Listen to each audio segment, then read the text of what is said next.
Hello, TerraWorks friends. You've surely experienced the thrill of touching a rose's velvety petals at least once in your life. But what if I told you that you could recreate that beauty with your own hands, right in a corner of your home? Whether in a small pot on your balcony or a dedicated patch in your garden, you can witness the miracle that takes you from seed to bud and from a single cutting to a thriving young plant.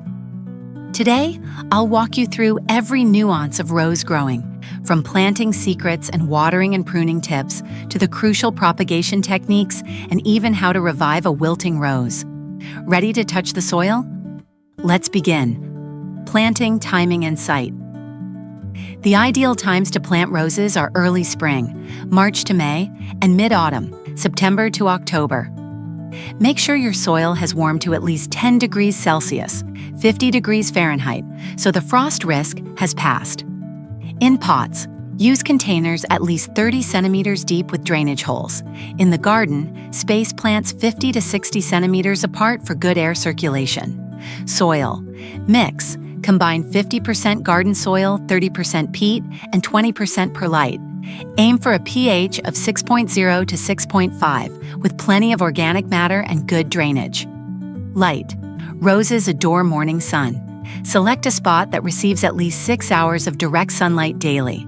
Remember, if you don't establish strong, healthy roots from the start, you'll only face disappointment later. A solid first step makes every subsequent task easier. Watering and feeding. Roses have shallow roots, so water deeply only when the top 2 to 3 centimeters of soil is dry.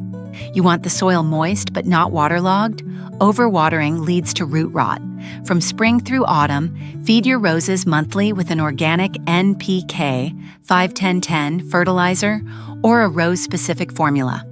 Phosphorus boosts blooms, potassium strengthens the plant. Nitrogen maintains healthy foliage. Tip. After watering, sprinkle a light dusting of cinnamon on the soil surface to help prevent fungal and bacterial issues. Pruning techniques. Pruning is essential for maintaining your rose's shape and encouraging continuous flowering. When? Early spring, once the risk of frost has passed. How? Remove dead, weak, or inward-growing canes by cutting at a 45-degree angle just above an outward-facing bud. Deadheading. Regularly snap off spent blooms to direct the plant's energy into forming new buds. Why prune? Pruning shapes the plant, extends its lifespan, and promotes larger, more frequent flowers. Propagation by cuttings. Propagation by cuttings is the most thrilling way to multiply roses. One stem can become dozens of new plants. Prepare the cutting, choose a healthy, mature stem, and cut 15 to 20 centimeters with clean shears. Remove all lower leaves, leaving 2 to 3 at the top. Optional rooting hormone. Dip the base into rooting hormone powder to increase success rates up to 80%. Water method. Place the cutting in a jar of clean water, refresh every 2 to 3 days. In about 2 to 3 weeks, fine white roots appear. Once roots reach 2 to 3 centimeters, transplant into potting mix or your garden. Soil method. Insert the cutting 3 to 5 centimeters deep into a 1-to-1 mix of peat and perlite. Cover with a clear plastic bottle to create a mini greenhouse. Ventilate weekly. Expect roots in 4 to 5 weeks. Which to choose? Water gives quick visual feedback. Soil propagation yields stronger roots. Try both and double the fun. Speeding growth and revival. For rapid growth, apply a weekly foliar spray of fish emulsion, compost tea, worm castings tea, or an Epsom salt solution. These nourish foliage and help ward off disease. Provide bright morning sun with a light afternoon shade to reduce stress. Gently aerate the soil now and then to prevent compaction.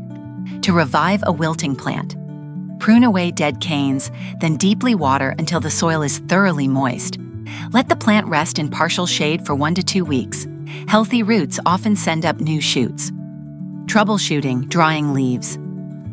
Dry leaves often result from poor drainage, under or overwatering, nutrient deficiencies, pests or disease, or extreme sun and wind that quickly dry out soil and stress the plant. To rescue a drying rose, 1. Inspect and amend soil.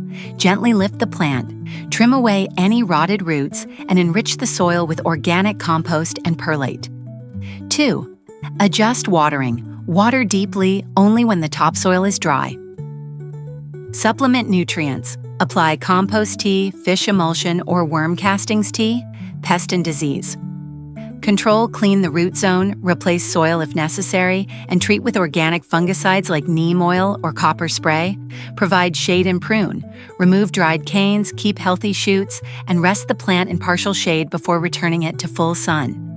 You now have every essential step for growing roses in pots or garden beds, from planting and watering to pruning, propagation, and troubleshooting. Which propagation method will you try first? Water or soil? Let us know in the comments.